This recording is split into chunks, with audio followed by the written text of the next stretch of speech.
ഗ്രേഡിയൻ അക്കാഡമിയുടെ പുതിയൊരു ക്ലാസ്സിലേക്ക് സ്വാഗതം.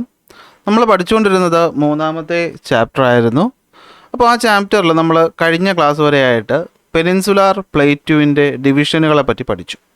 സോ ഇന്നത്തെ ക്ലാസ്സിൽ നമ്മൾ പഠിക്കാൻ പോകുന്നത് പെനിൻസുലാർ റിവേഴ്സിനെ പറ്റിയാണ്. അതായത് നമ്മുടെ പെനിൻസുലാർ ഇന്ത്യ എന്ന് പറയുന്ന ഈ ഒരു ഭാഗം നോക്കിക്കഴിഞ്ഞാൽ ഇവിടെ ഒരുപാട് നദികളുണ്ട്. അപ്പോൾ ഈ നദികൾ ഏതൊക്കെയാണ്, അവയുടെ പ്രത്യേകതകൾ എന്താണ് എന്ന കാര്യങ്ങളാണ് നമ്മൾ ഇന്നത്തെ ക്ലാസ്സിൽ എന്ത് ചെയ്യാൻ പോകുന്നത്, പഠിക്കാനായിട്ട് പോകുന്നത്. അപ്പോൾ അതിന് മുമ്പായിട്ട് നമ്മൾ ആദ്യം ഈ പറയുന്ന പെനിൻസുലാർ പ്ലേറ്റ്യൂവിൻ്റെ ഒരു ക്രോസ് സെക്ഷൻ ഒന്ന് നോക്കുക. ഓക്കെ, നമ്മൾ പെനിൻസുലാർ പ്ലേറ്റ്യൂവിനെ എടുത്തിട്ട് ഇങ്ങനെ നമ്മൾ ഈ പെനിൻസുലാർ പ്ലേറ്റ്യൂ എന്ന് പറഞ്ഞ ഭാഗം എടുത്തു. ഓക്കെ, എന്നിട്ട് ഈ പെൻസുലാർ പ്ലേറ്റ് നമ്മൾ എന്ത് ചെയ്യുകയാണ്, നടുക്ക് വെച്ച് ഇങ്ങനെ മുറിച്ച് മാറ്റുക എന്ന് വിചാരിക്കുക. ഓക്കെ, അങ്ങനെ മുറിച്ച് മാറ്റി നമ്മൾ ഈ ഒരു ഭാഗത്ത് നിന്ന് നോക്കിയാൽ കാണാൻ ഏതാണ്ട് ഇതുപോലെ ഇരിക്കും. ഓക്കെ, അപ്പോൾ ഇവിടെ നോക്കിയാൽ കാണാൻ പറ്റും, ഇവിടെ ഏറ്റവും ഉയരം കൂടിയിട്ടുള്ള ഭാഗം എന്ന് പറയുന്നത് വെസ്റ്റേൺ ഗട്ട്സ് ആണ്. ഈ വെസ്റ്റേൺ ഗട്ട്സിൽ നിന്ന് വലതുവശത്തേക്ക് ഇങ്ങനെ ഒരു സ്ലോപ്പ് കാണാൻ പറ്റുന്നുണ്ട്. ഈ പറയുന്ന വലതുവശത്തായിട്ട് ഈസ്റ്റേൺ ഗട്ട്സ് ഉണ്ട്. പക്ഷേ ഈ ഈസ്റ്റേൺ ഗട്ട്സിൽ അവിടെ എവിടെയായിട്ട് ഡിസ്കണ്ടിന്യൂറ്റീസ് അല്ലെ, ഇടയ്ക്ക് ഗ്യാപ്പുകളുണ്ട്. നേരെ പോയി ചേരുന്നത് ബേ ഓഫ് ബംഗാൾ എന്ന കടലിലാണ്. ഇനി ഇവിടുന്ന് ഇടതുവശത്തേക്ക് നോക്കുകയാണെങ്കിൽ അവിടെ എന്തുണ്ട്, നമ്മുടെ അറേബ്യൻ സീ ഉണ്ട്. അപ്പോൾ അതായത് ഇവിടെ നിങ്ങൾ ഇടത്തോട്ട് പോവുകയാണെങ്കിൽ എന്താണ് അറേബ്യൻ സീ എന്ന് പറയുന്നൊരു കടലുണ്ട്. അത് നമുക്ക് മനസ്സിലാക്കാനായിട്ട് പറ്റും. ഓക്കെ, ഇനി ഒരു നദി എന്ന് പറയുമ്പോൾ ഈ നദിയുമായിട്ട് ബന്ധപ്പെട്ട് കുറച്ച് ബേസിക് ആയിട്ടുള്ള കാര്യങ്ങൾ നമ്മൾ എന്ത് ചെയ്യണം, അറിഞ്ഞിരിക്കണം. ഓക്കെ, അപ്പോൾ നദിയുമായിട്ട് ബന്ധപ്പെട്ടുള്ള ബേസിക് കാര്യങ്ങൾ എന്തൊക്കെയാണെന്ന് വെച്ച് കഴിഞ്ഞാൽ, ഒന്ന്, ഒരു നദി ഉത്ഭവിക്കുന്നത് അതിൻ്റെ സോഴ്സ് എന്ന് പറയുന്ന ഭാഗത്ത് നിന്നാണ് നിങ്ങൾക്ക് അറിയാം. അത് നമ്മുടെ സോഴ്സ് ഓഫ് ദ റിവർ എന്ന് പറയും അല്ലേ. അപ്പോൾ ഈ സോഴ്സ് ഓഫ് ദ റിവർ നോക്കിക്കഴിഞ്ഞാൽ ഇവിടുന്ന് ഒരു സ്പ്രിങ് ഉണ്ടാകും. അവിടുന്ന് ചെറിയ ചെറിയ സ്ട്രീംസ് വന്ന് ജോയിൻ ചെയ്യുന്നു. അതിലേക്ക് പല പല ട്രിബ്യൂട്ടറികൾ പല വശങ്ങളിൽ നിന്നായിട്ട് വന്ന് ചേരുന്നു. അങ്ങനെ വന്ന് ട്രിബ്യൂട്ടറികൾ ചേർന്ന് ഒരു മെയിൻ റിവർ ചാനലാകുന്നു. ആ റിവർ ഒഴുകി എന്ത് ചെയ്യുന്നു, ഒരു വലിയ വാട്ടർ ബോഡി ചേരുന്നു. അതിനെ റിവർ മൗത്ത് എന്ന് വിളിക്കുന്നു. എന്നാൽ ഈ പറയുന്ന ചെറിയ ഡിസ്ട്രിബ്യൂട്ടറീസ്, അല്ലെങ്കിൽ ഡിസ്ട്രിബ്യൂട്ടറീസ് എന്ന് പറയാൻ പറ്റില്ല, ട്രിബ്യൂട്ടറീസ്. അപ്പോൾ ഈ പറയുന്ന ചെറിയ ട്രിബ്യൂട്ടറീസ് ഇതിലൊക്കെ എന്താ പറയാൻ പറ്റുന്നത്, ഇവിടെ നിന്നൊക്കെയാണ് വെള്ളം എന്ത് ചെയ്യുന്നത്, ഈ നദിയിലോട്ട് വരുന്നത്. അങ്ങനെ പറയുന്ന ഈ ഒരു മൊത്തം ഏരിയയാണ് നമ്മൾ എന്ത് വിളിക്കുന്നത്, ക്യാച്ച്മെൻറ്റ് ഏരിയ എന്ന് വിളിക്കുന്നത്. Catchment area. അപ്പോൾ എന്താണ് ക്യാച്ച്മെൻറ്റ് ഏരിയ എന്ന് വെച്ച് കഴിഞ്ഞാൽ, the defined area from which the water flows into a river is termed as catchment area. Okay, എന്ന് വെച്ചാൽ ഈ ഒരു ഭാഗങ്ങളിൽ നിന്നൊക്കെയാണല്ലോ നദി എന്ത് ചെയ്യുന്നത്, ഉത്ഭവിക്കുന്നത്, അല്ലെങ്കിൽ നദിയിലേക്ക് വെള്ളം ഒഴുകി വരുന്നത്. അതിനെയാണ് നമ്മൾ ക്യാച്ച്മെൻറ്റ് ഏരിയ എന്ന് വിളിക്കുന്നത്. അങ്ങനെ ഈ ക്യാച്ച്മെൻറ്റ് ഏരിയയിലുള്ള ഡ്രെയിനേജ് ബേസിൻസ്, അതായത് നമ്മൾ ഈ പറയുന്ന ചെറിയ നദികളുണ്ടല്ലോ, ട്രിബ്യൂട്ടറീസ്, ഈ ട്രിബ്യൂട്ടറീസ് വന്നു ചേർന്ന് എന്തുണ്ടാവും, മെയിൻ റിവർ ചാനലുണ്ടാവും. ഈ ചെറിയ ട്രിബ്യൂട്ടറീസും ഈ റിവർ ചാനലും കൂടെ ചേർത്ത് നമ്മളിതിനെ വിളിക്കുന്ന പേര് ഡ്രെയിനേജ് ബേസിൻ എന്നാണ്. എന്താ വിളിക്കുന്നത്, ഡ്രെയിനേജ് ബേസിൻ. അപ്പോൾ ഈ ഡ്രെയിനേജ് എന്ന് വെച്ചാൽ നമ്മളിവിടെ ഉദ്ദേശിക്കുന്നത് എന്താണ്, വെള്ളം ഒഴുകിപ്പോകുന്ന നമ്മുടെ ഡ്രെയിനേജ് എന്ന് പറഞ്ഞാൽ നമുക്കിപ്പോൾ റോഡ് സൈഡിലുള്ള ഡ്രെയിനേജാണ് ഓർമ്മ വരുന്നത്, അല്ലെ മാലിന്യം ഒഴുകിപ്പോകുന്ന ഡ്രെയിനേജ്. ഇവിടെ അതങ്ങനെയല്ല ഉദ്ദേശിക്കുന്നത്. ഡ്രെയിനേജ് ബേസിൻ എന്ന് വെച്ചാൽ ഒരു നദിയുടെ ഒഴുകുന്ന ആ ഒരു ഭാഗം, അതിലെ ട്രിബ്യൂട്ടറീസ് തൊട്ട് ഇങ്ങനെ അവസാനിക്കുന്ന ഭാഗം വരെയുള്ള മൊത്തം ഭാഗത്തിനെ ചേർത്ത് വിളിക്കുന്ന പേരാണ് എന്ത്, drainage basin. The area formed by a river and its tributaries is called drainage basin. ഇനി ഇങ്ങനെയുള്ള ഒരു ഡ്രെയിനേജ് ബേസിനെ മറ്റു സൈഡിലുള്ളൊരു ഡ്രെയിനേജ് ബേസുമായിട്ട് ഡിവൈഡ് ചെയ്യാനായിട്ട് ഇതിനിടയിലായിട്ട് ഉയരം കൂടിയ ഒരു മൗണ്ടൻ പോലത്തെ ഭാഗം ഉണ്ടാവും. ആ ഭാഗത്തിനെയാണ് നമ്മൾ വാട്ടർ ഡിവൈഡ് എന്ന് വിളിക്കും. എന്ത് വിളിക്കും, വാട്ടർ ഡിവൈഡ്. അപ്പോൾ ഒന്നും കൂടി സിമ്പിളായിട്ട് പറയാം. ഓക്കെ, നോക്ക്, ഒരു വലിയ മൗണ്ടൻ ഉണ്ടാവും. ഓക്കെ, മൗണ്ടൻ്റെ കുറേ ഭാഗങ്ങളുണ്ട്. ഓക്കെ, ഈ ഭാഗങ്ങളിൽ നിന്നൊക്കെ ചെറിയ അരുവികൾ ഒഴുകിയെത്തുന്നു. ഈ അരുവികൾ ഒഴുകിയെത്തി ചേർന്ന് ഒരു വലിയ നദിയായിട്ട് മാറി എന്ത് ചെയ്യുന്നു, ഒരിടത്ത് പോയി അവസാനിക്കുന്നു. നമ്മളതിനെ റിവർ മൗത്ത് എന്ന് വിളിക്കും. ഈ ചെറിയ ട്രിബ്യൂട്ടറീസിലോട്ട് വെള്ളം എത്തുന്ന ആ ഒരു ഏരിയ ഉണ്ടല്ലോ, ഈ ഒരു ഏരിയയാണ് നമ്മൾ എന്ത് വിളിക്കുന്നത്, ക്യാച്ച്മെൻറ്റ് ഏരിയ എന്ന് വിളിക്കുന്നത്. എന്ത് വിളിക്കുന്നത്, ക്യാച്ച്മെൻറ്റ് ഏരിയ എന്ന് വിളിക്കും. ഈ പറഞ്ഞ ചെറിയ നദികളുണ്ടല്ലോ, ഈ ട്രിബ്യൂട്ടറീസ് ചേർന്നുണ്ടാകുന്ന നദിയുണ്ടല്ലോ, ഇതിനെ മൊത്തത്തിൽ വിളിക്കുന്ന പേരാണ് എന്ത്, ഡ്രെയിനേജ് ബേസിൻ. എന്ത് വിളിക്കും, നമ്മളതിനെ ഡ്രെയിനേജ് ബേസിൻ എന്ന് വിളിക്കും. അങ്ങനെയുള്ള ഒരു ഡ്രെയിനേജ് ബേസിനെ മറ്റൊരു ഡ്രെയിനേജ് ബേസിൻ ഇപ്പുറത്തുണ്ടെന്ന് വിചാരിക്കുക. ഓക്കെ, ഇതിനിടയിൽ ഡിവൈഡ് ചെയ്യുന്ന ഉയരം കൂടി ഒരു ഭാഗം ഉണ്ടാവും. അതിനാണ് നമ്മൾ എന്ത് വിളിക്കുന്നത്, വാട്ടർ ഡിവൈഡ് എന്ന് വിളിക്കുന്നത്. എന്ത് വിളിക്കുന്നത്, വാട്ടർ ഡിവൈഡ്. ഇവിടെ നോക്കിക്കോ, കണ്ടോ, മഴ പെയ്യുന്നു, മഴയിൽ നിന്ന് ഇങ്ങോട്ടും വെള്ളം പോകുന്നുണ്ട്, ഇങ്ങോട്ടും വെള്ളം പോകുന്നുണ്ട്. ഈ പോകുന്നത് ഒരു നദിയായിട്ട് മാറുന്നു, അപ്പുറത്ത് പോകുന്നത് മറ്റൊരു നദിയായിട്ട് മാറുന്നു. ഈ നദികൾക്കിടയിലുള്ള ഉയരം കൂടിയ ഒരു ഭാഗം ഡ്രെയിനേജ് ഡിവൈഡ്, അല്ലെങ്കിൽ നമ്മൾ എന്ത് വിളിക്കും, വാട്ടർ ഡിവൈഡ് എന്ന് വിളിക്കും. ഇതൊക്കെ ഒരു നദിയുടെ അടിസ്ഥാനമായിട്ടുള്ള കുറച്ച് ഭാഗങ്ങളാണ്. ആ ഭാഗങ്ങളെ പറ്റി നമുക്കൊരു ഐഡിയ ഇവിടെ ഉണ്ടാവണം. അപ്പോൾ എന്താണ് ക്യാച്ച്മെൻറ്റ് ഏരിയ എന്നും എന്താണ് ഡ്രെയിനേജ് ബേസിനെന്നും എന്താണ് വാട്ടർ ഡിവൈഡ് നിങ്ങൾക്കൊരു ഐഡിയ കിട്ടി കാണുമെന്ന് വിശ്വസിക്കുന്നു. എങ്കിൽ നമുക്ക് എന്ത് ചെയ്യാം, നേരെ പെനിൻസുലാർ നദികളിലോട്ട് പോവാം. ഓക്കെ, അപ്പോൾ പെനിൻസുലാർ നദികളെ പറ്റി നമ്മൾ നോക്കുകയാണെങ്കിൽ പ്രധാനമായിട്ടും ഈ പെനിൻസുലാർ നദികളെ നമുക്ക് മൂന്നായിട്ട് ഡിവൈഡ് ചെയ്യാൻ പറ്റും. എത്ര ഡിവൈഡ് ചെയ്യാൻ പറ്റും? മൂന്നായിട്ട് ഡിവൈഡ് ചെയ്യാൻ പറ്റും. അതായത് നോക്കിയേ, ഇപ്പോൾ ഇതാണ് നമ്മുടെ ഇന്ത്യയുടെ ഭാഗം എന്ന് വിചാരിക്കുക. ഓക്കെ, ഇന്ത്യയുടെ ഭാഗം. ഇവിടെയായിട്ട് ഈ മുകളിലത്തെ ഭാഗം ഉണ്ടല്ലോ, എന്തുവാണ്, central Highland. Okay, central Highland. ഇവിടെ ആയിട്ടൊരു മൗണ്ടൻ ഉണ്ടല്ലോ, അതിൻ്റെ പേരെന്താണ്, വെസ്റ്റേൺ ഗട്ട്സ്. ഇവിടെ ആയിട്ടൊരു മൗണ്ടൻ ഉണ്ടല്ലോ, അതിൻ്റെ പേരെന്തുവാണ്, ഈസ്റ്റേൺ ഗട്ട്സ്. ഇവിടെ ആയിട്ടൊരു മൗണ്ടൻ ഉണ്ടല്ലോ, അതിൻ്റെ പേരാണെന്ത്, ആരവല്ലി. അപ്പോൾ നദികളൊക്കെ ഉത്ഭവിക്കുന്നത് എവിടെ നിന്നാണ്? മൗണ്ടൻസിൽ നിന്ന്, അല്ലെങ്കിൽ ഉയർന്ന സ്ഥലങ്ങളിൽ നിന്നാണ്. അപ്പോൾ നോക്കിയേ, ഇതാ ഇവിടെയുള്ള ഈ വെസ്റ്റേൺ ഗട്ട്സ്, ഇത് കാരണം കുറേ നദികൾ എന്ത് ചെയ്യും, ഫോം ചെയ്യും. ആ നദികൾ ഫോം ചെയ്തിട്ട് എങ്ങോട്ട് ഒഴുകും? ചരിവ് നമുക്ക് മനസ്സിലായതാണ് അല്ലേ, നമ്മൾ കണ്ടതാണ് വലത്തോട്ട് ആ ചരിവ്. അപ്പോൾ എന്ത് ചെയ്യും, ഇങ്ങോട്ട് ഒഴുകി എവിടെ പോയി ചേരും, അറേബ്യൻ സീ പോയി ചേരും. അതൊരു ഗ്രൂപ്പ് ഓഫ് നദികൾ. ഓക്കെ, ഇനി ഈ പറയുന്ന സെൻട്രൽ ഹൈലാൻഡ് ഉണ്ടല്ലോ, സെൻട്രൽ ഹൈലാൻഡ്, അതുപോലെ ആരവല്ലി ഉണ്ടല്ലോ, ഇവിടുന്ന് കുറേ നദികളുണ്ട്. പക്ഷേ ഇവിടുത്തെ സ്ലോപ്പ് എന്ന് വെച്ചാൽ അത് ഇങ്ങോട്ടല്ല, പകരം ഓപ്പോസിറ്റ് വശത്തോട്ടാണ്. അപ്പോൾ ഇവിടുന്ന് കുറച്ച് നദികൾ ഉത്ഭവിച്ച് എന്ത് ചെയ്യും, നേരെ പോയിട്ട് ഗംഗാ നദിയിൽ ചേരും. ഇവിടെ ചേരും, ഇവിടെയുള്ള ഗംഗാ നദിയിൽ ചേരും. ഇത് രണ്ടാമത്തെ ഗ്രൂപ്പ് ഓഫ് നദികളെന്ന് പറയും. ഓക്കെ, ഇനി നമ്മൾ നോക്കിക്കഴിഞ്ഞാൽ ഈ പറയുന്ന ഛോട്ടാ നാഗ്പൂർ പ്ലേറ്റുവിൻ്റെ ഒക്കെ ഈ ഒരു ഭാഗമുണ്ടല്ലോ, മാൽവ പ്ലേറ്റു എന്നൊക്കെ പറയും, ഇവിടുന്ന് കുറച്ച് നദികൾ എന്ത് ചെയ്യും, ഇങ്ങനെ ഇടത്തോട്ട് ഒഴുകിയിട്ട് എന്ത് ചെയ്യുന്നുണ്ട്, നമ്മുടെ അറേബ്യൻ സീയിൽ പോയി ചേരുന്നുണ്ട്. ഞാൻ ഇവിടെ അറേബ്യൻ സീ മാർക്ക് ചെയ്തല്ലേ, നിങ്ങളാരും ശ്രദ്ധിച്ചില്ലേ? നിങ്ങളാരും ശ്രദ്ധിച്ചത്, ഞാൻ ശ്രദ്ധിച്ചില്ല, സോറി, ബേ ഓഫ് ബംഗാളാണ്. എന്നിട്ട് എന്ത് ചെയ്യും, ഇവിടെ പോയിട്ട് അറേബ്യൻ സീയിൽ പോയിട്ട് ചേരും. അത് മൂന്നാമത്തെ ഗ്രൂപ്പ് ഓഫ് റിവേഴ്സ്. അങ്ങനെ മൊത്തം നമുക്ക് പെനിൻസുലാർ നദികളെ എന്ത് ചെയ്യാൻ പറ്റും, മൂന്ന് ഭാഗങ്ങളായിട്ട് ഡിവൈഡ് ചെയ്യാനായിട്ട് പറ്റും. ഓക്കെ, ഒന്ന് വെസ്റ്റേൺ ഗട്ട്സ്, അടുത്ത് സെൻട്രൽ ഹൈലാൻഡും ആരവല്ലി റേഞ്ചസ്, അതുപോലെ തന്നെ എന്താണ്, പെനിൻസുലാർ ഡ്രെയിനേജിലുള്ള ഈ ഭാഗം നിന്ന് സെൻട്രൽ ഹൈലാൻഡിൽ നിന്ന് വരുന്ന ഭാഗങ്ങൾ ചേർത്ത് മൊത്തം നമുക്ക് മൂന്ന് ഭാഗങ്ങളായിട്ട് ഡിവൈഡ് ചെയ്യാൻ പറ്റും. ഒന്ന്, ഈസ്റ്റിലേക്ക് ഒഴുകുന്ന നദികൾ ബേ ഓഫ് ബംഗാളിൽ ഡ്രെയിൻ ചെയ്യുന്നു. രണ്ട്, വെസ്റ്റിലേക്ക് ഒഴുകുന്ന നദികൾ അറേബ്യൻ സീയിൽ ഡ്രെയിൻ ചെയ്യുന്നു. മൂന്ന്, നോർത്തിലോട്ടൊഴുകി യമുന ഗംഗാ നദികൾ ചേരുന്ന ഒരു ഗ്രൂപ്പ് ഓഫ് നദികൾ. അങ്ങനെ മൊത്തം എത്ര നദികളാണ് ഉള്ളത്? 3 ഗ്രൂപ്പ് ഓഫ് നദികളാണ് നമുക്കിവിടെ ഉള്ളത്. ഏതൊക്കെയാണ് ആ ഗ്രൂപ്പ് എന്ന് ഞാൻ ഇവിടെ ഒന്ന് മാർക്ക് ചെയ്ത് തരാം. ഇതൊക്കെ ഇവിടെ കണ്ടോ, ഗോദാവരി, കൃഷ്ണ, കാവേരി, ഇതൊക്കെ വലത്തോട്ട് ഒഴുകുന്നതാണ്. അടുത്ത് നർമ്മദ, താപ്തി ഇടത്തോട്ട് ഒഴുകുന്നതാണ്. മാഹി, ചമ്പൽ, ബെത്തുവ, മാഹിയില്ല, ചമ്പൽ, ബെത്തുവ, കെൻ, സോൻ, ഇതൊക്കെ എന്താണ്, മുകളിലോട്ട് ഒഴുകുന്നതാണ്. ഇതാണ് 3 ഗ്രൂപ്പ് ഓഫ് നദികളെന്ന് പറയുന്നത്. അപ്പോൾ ഇത് ഓരോന്നിനെയും പറ്റിയിട്ട് നമുക്ക് എന്ത് ചെയ്യാം നോക്കാം. East flowing peninsular river. East flowing peninsular river നമ്മൾ എടുക്കുകയാണെങ്കിൽ ഇതാ ഇവിടെ നോക്കിയോ, ഇതാ ഇവിടെ ആയിട്ടൊരു മൗണ്ടൻ ഉണ്ടെന്ന് പറഞ്ഞല്ലോ. എന്താ മൗണ്ടൻ്റെ പേര്? വെസ്റ്റേൺ ഗട്ട്സ് അല്ലേ. ഏതാണ്? Western guts. ഈ വെസ്റ്റേൺ ഗട്ട്സിൽ നിന്ന് ഉത്ഭവിച്ച് വലത്തേക്ക് ഒഴുകുന്ന പ്രധാനപ്പെട്ട നദികളിൽ ഒന്ന് ഗോദാവരി, 2 കൃഷ്ണ, മൂന്നാമത്തേതാണ് ഏത്? കാവേരി. എന്നിങ്ങനെ 3 നദികളാണ് പ്രധാനമായിട്ട് എന്ത് ചെയ്യുന്നത്, വരുന്നത്. ഓക്കെ, ഗോദാവരി, കൃഷ്ണ, കാവേരി. 4ാമത് വരുന്നതാണ് മഹാനദി. ഏതാണ്?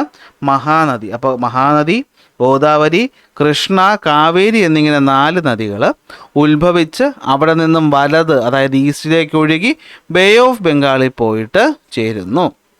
അതിലേറ്റവും നീളം കൂടിയ നദി എന്ന് പറയുന്നത് ഈ കാണുന്ന ഗോദാവരി നദിയാണ്. ഗോദാവരി നദിയെ നമ്മൾ ദക്ഷിണ ഗംഗ എന്നും വിളിക്കാറുണ്ട്. സൗത്ത് സൈഡിലെ ഗംഗ എന്ന പേരിൽ ദക്ഷിണ ഗംഗ എന്ന് വിളിക്കാറുണ്ട്. അത് കഴിഞ്ഞ് വരുന്ന നദിയാണ് കൃഷ്ണ.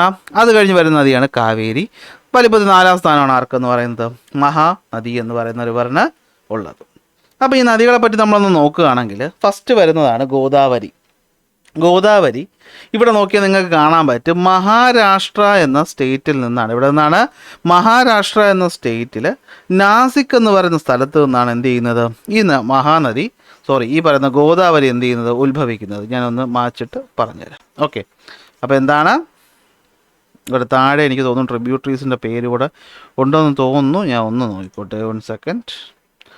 ഓക്കെ, നദികൾ മാത്രമേ കാണൂ, ട്രിബ്യൂട്ടറീസ് മാർക്ക് ചെയ്തിട്ടില്ല. അപ്പോൾ ഇവിടെ തന്നെ നമുക്ക് നോക്കാം. നോക്കിയോ, ഫസ്റ്റ് നദി ഏതാണ്? ഗോദാവരി. എവിടെ നിന്ന് ഉത്ഭവിക്കുന്നു? മഹാരാഷ്ട്ര സ്റ്റേറ്റിലെ നാസിക് എന്ന് പറയുന്ന സ്ഥലത്ത് നിന്ന് ഉത്ഭവിക്കുന്നു. അവിടെ നിന്നും ഒഴുകി ഒഴുകി ഒഴുകി എങ്ങോട്ട് പോകുന്നു നോക്കിയേ. ഒഴുകി ഒഴുകി ഒഴുകി ഒഴുകി ഒഴുകി ഒഴുകി ഒഴുകി എവിടെ പോയി ചേരുന്നു? ബേ ഓഫ് ബംഗാളിൽ പോയിട്ട് ചേരുന്നു. ആ നദിയിലേക്ക് എന്ത് ചെയ്യുന്നു? പല പല ട്രിബ്യൂട്ടറീസ് വരുന്നുണ്ട്. പ്രാണഹിത, ഇന്ദ്രാവതി, ഇവിടെയൊക്കെ ഉണ്ട് ചെറിയ നദികളാണ്. പ്രാണഹിത, ഇന്ദ്രാവതി, സബർമതി പോലുള്ള നദികൾ എന്ത് ചെയ്യുന്നുണ്ട്? ഇവിടെ വന്ന് ജോയിൻ ചെയ്യുന്നുണ്ട്. മഹാരാഷ്ട്ര, മധ്യപ്രദേശ്, ആന്ധ്രാപ്രദേശ് എന്നീ സ്റ്റേറ്റുകളിൽ കൂടെയാണ് എന്ത് ചെയ്യുന്നത്? ഗോദാവരി നദി ഒഴുകി പോകുന്നു. ഒരു ട്രിബ്യൂട്ടറി ഇവിടെ നിന്ന് വരുന്നുണ്ട്, അതുകൊണ്ടാണ് പറയുന്നത്. ഓക്കെ, ഇവിടെ നിന്നാണ് മഹാരാഷ്ട്ര, മധ്യപ്രദേശ്, ആന്ധ്രാപ്രദേശ്. ഡ്രൈനേജ് ബേസിൻ അല്ലേ, അപ്പോൾ ട്രിബ്യൂട്ടറീസ് ഉൾപ്പെടും. എത്രയും സ്റ്റേറ്റിൽ കൂടെ ഒഴുകി എന്ത് ചെയ്യുന്നു? പോയി ചേരുന്നു. ഇവിടെ നിന്ന് ട്രിബ്യൂട്ടറി വരുന്നുണ്ട്. ശരി, അപ്പോൾ അതാണ് എന്തെന്ന് പറയുന്നത്? ഗോദാവരിയുടെ കേസ് പറയുന്നത്.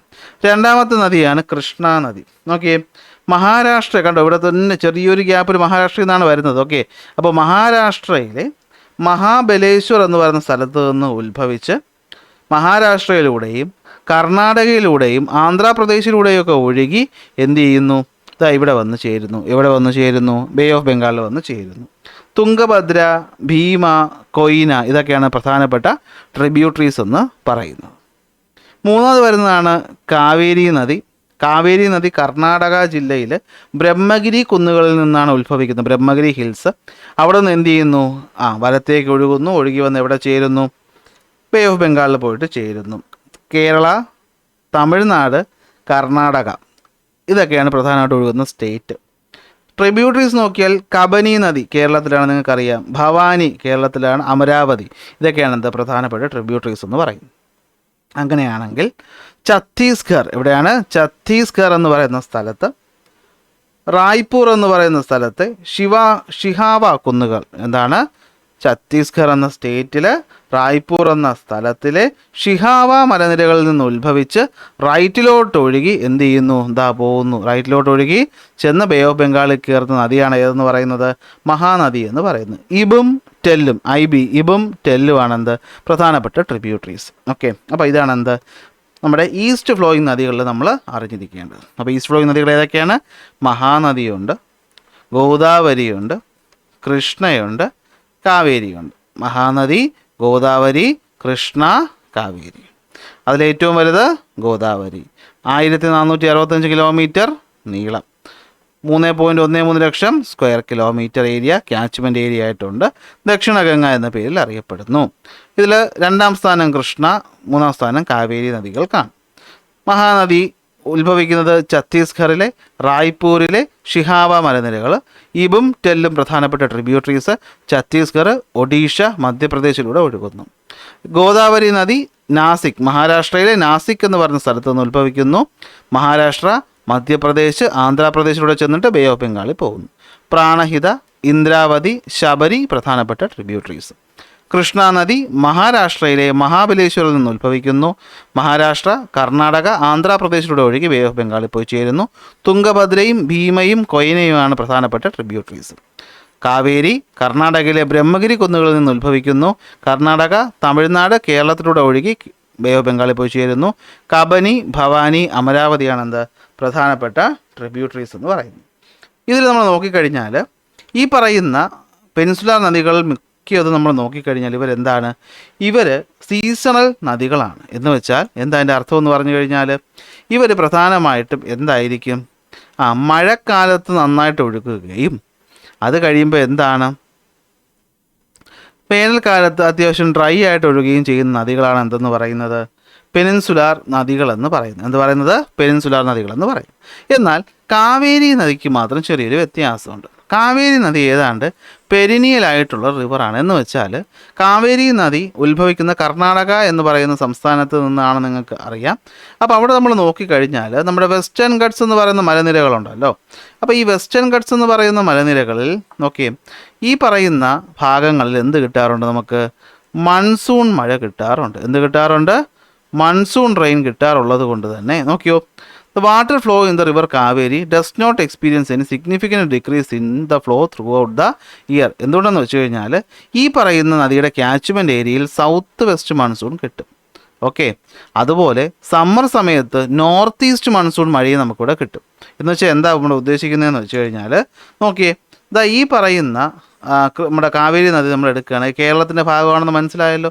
അതിൻ്റെ കുറേ ഭാഗം തമിഴ്നാട്ടിലാണെന്ന് മനസ്സിലായല്ലോ. മൺസൂൺ പറഞ്ഞപ്പോൾ നമ്മൾ പറഞ്ഞിരുന്നു ആദ്യത്തെ ജൂൺ മാസത്തിലൊക്കെ നമുക്ക് കേരളത്തിൻ്റെ ഈ ഭാഗത്ത് മഴ കിട്ടും, കർണാടകയിലും മഴ കിട്ടും. അപ്പോൾ അവിടെ നിന്നുള്ള വെള്ളം കിട്ടും.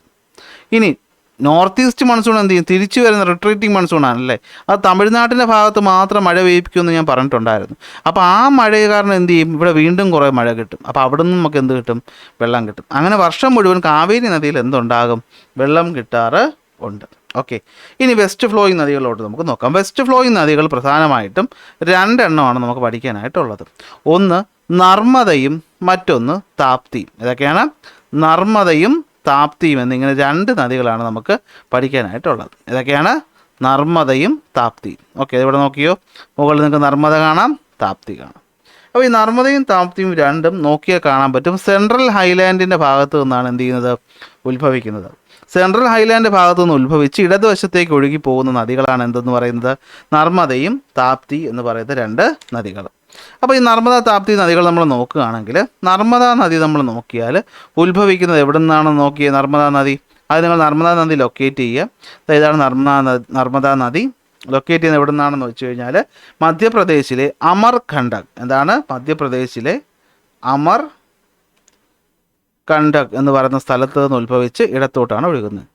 താപ്തി നദിയാണെങ്കിൽ മധ്യപ്രദേശിലെ തന്നെ മുൾട്ടായി എന്ന് പറയുന്ന ഒരു പ്ലേറ്റ് ഉണ്ട്, MULTAI, മുൾട്ടായി. അവിടെ നിന്ന് ഉത്ഭവിച്ചാണ് എന്ത് ചെയ്യുന്നത്? ഇടത്തേക്ക് ഒഴുകുന്നത്. രണ്ടും നമുക്ക് നോക്കിയാൽ കാണാൻ പറ്റും. മധ്യപ്രദേശ്, ഇപ്പോൾ നർമ്മദ നമ്മൾ എടുക്കുകയാണെങ്കിൽ മധ്യപ്രദേശ്, മഹാരാഷ്ട്ര, ഗുജറാത്താണ്. താപ്തി ആണെങ്കിലോ മധ്യപ്രദേശ്, മഹാരാഷ്ട്ര, ഗുജറാത്ത്. അപ്പോൾ ഈ മൂന്ന് സ്റ്റേറ്റ് ഇവിടുന്ന് ട്രിബ്യൂട്ടറീസ് വരുന്നതുകൊണ്ടാണ് നമ്മൾ മഹാരാഷ്ട്രയുടെ അടുത്തേക്ക് നോക്കി കാണാൻ പറ്റും. ഡയറക്റ്റ് ഫ്ലോ ചെയ്യുന്ന മഹാരാഷ്ട്രയിൽ കൂടെ അല്ല, പക്ഷേ ട്രിബ്യൂട്ടറീസ് അവിടെ ഉണ്ട്. ഇതാണ് രണ്ട് വെസ്റ്റ് ഫ്ലോയിങ് റിവേഴ്സ് എന്ന് പറയുന്നത്. ഓക്കെ, അപ്പോൾ ഏതൊക്കെയാണ്? നർമ്മദയും താപ്തിയും. ഈ നർമ്മദാ നദിയിൽ മാർബിൾ റോക്ക് എന്ന് പറയുന്ന ഒരു ഭാഗമുണ്ട്. അതുപോലെ തന്നെ ദുവാന്താർ എന്ന് പറയുന്ന രണ്ട് ഫേമസ് ആയിട്ടുള്ള സ്ഥലങ്ങൾ എവിടെയാണുള്ളത്? നർമ്മദാ നദിയിലാണുള്ളത്. നമ്മുടെ സർദാർ സരോവർ ഡാം എന്ന് പറയുന്ന ഡാം സിറ്റുവേറ്റ് ചെയ്യുന്നത് എവിടെയാണ്? അത് നർമ്മദാ നദിയിൽ, ഗുജറാത്തിലാണ് എന്ത് ചെയ്യുന്നത്? സർദാർ സരോവർ ഡാം സിറ്റുവേറ്റ് ചെയ്യുന്നത്. ഓക്കെ, അപ്പോൾ അതാണ് എന്ത്? വെസ്റ്റ് ഫ്ലോയിങ് റിവറിനകത്ത് വരുന്നത്. ആരൊക്കെയാണ്? നർമ്മദയും താപ്തിയുമാണ് രണ്ട് റിവറുകൾ. സെൻട്രൽ ഹൈലാൻഡിൽ നിന്ന് ഉത്ഭവിക്കുന്നു. മാർബിൾ റോക്ക് എവിടെയാണ്? ഈ പറയുന്ന നർമ്മദയിലാണ്. ദുവാന്താർ ഫോൾസ് നർമ്മദയിലാണ്. സർദാർ സരോവർ എന്ന മൾട്ടിപർപ്പസ് ഡാമും നർമ്മദയിലാണ്. ഓക്കെ, അപ്പോൾ നർമ്മദാ നദി ഉത്ഭവിക്കുന്നത് മധ്യപ്രദേശിലെ അമർകണ്ടകിൽ നിന്ന്. മധ്യപ്രദേശ്, മഹാരാഷ്ട്ര, ഗുജറാത്ത് വഴി ഒഴുകി അറേബ്യൻ സീയിൽ പോയിട്ട് ചേരുന്നു. ഹിരൺ, ബഞ്ചാര ആണ് രണ്ട് ട്രിബ്യൂട്ടറീസ്, ഹിരണും ബഞ്ചാരയും. താപ്തി നദിയാണെങ്കിൽ മധ്യപ്രദേശിലെ മുൾട്ടായി എന്ന് പറയുന്ന സ്ഥലത്ത് നിന്ന് ഉത്ഭവിക്കുന്നു. മധ്യപ്രദേശ്, മഹാരാഷ്ട്ര, ഗുജറാത്തിലൂടെ ഒഴുകുന്നു. ട്രിബ്യൂട്ടറീസാണ് പൂർണ്ണയും ഗിർണയും.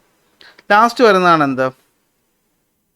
നമ്മുടെ ഗംഗയിലേക്ക് ചേരുന്ന നദികൾ. ഓക്കെ, ഇതാണ് ഗംഗയിലേക്ക് ചേരുന്ന നദികൾ. അപ്പോൾ ഗംഗാ നദിയിലോട്ട് ചേരുന്ന നമ്മൾ ട്രിബ്യൂട്ടറീസിനെ പറ്റി നോക്കുകയാണെങ്കിൽ പ്രധാനമായിട്ടും വരുന്ന നദികൾ ഏതൊക്കെയാണെന്ന് നമുക്ക് ആദ്യം എന്ത് ചെയ്യാം?